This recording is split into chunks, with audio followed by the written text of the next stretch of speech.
Guys, I'm going to show you how to fix and reset your Nespresso Vertuo Plus coffee maker. Now what it was doing is it was making very small coffee sizes like the espresso sizes or even just spitting out foam. And I don't know how we got it into that mode or what, but I had already descaled this. I had cleaned out the optical sensor. I do have videos in the description regarding how to do that, and you can check on my profile for that, but that wasn't the issue apparently because I had done both of those. I was getting frustrated. So now how to reset this, what you're going to want to do is open this up by pressing this up. It'll go ahead and knock out the remaining pod that you last used. You're going to close it back up. And now what you're going to do is you're going to turn it off by pressing down on this silver tab. You press down and hold for maybe 4 or 5 seconds. Now that's going to turn it off.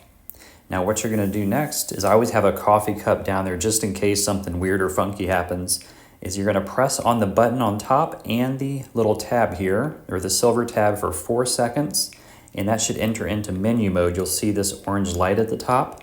You're going to press this down 3 times, 1, 2, 3, and that should factory reset this, and you'll get an orange blinking light.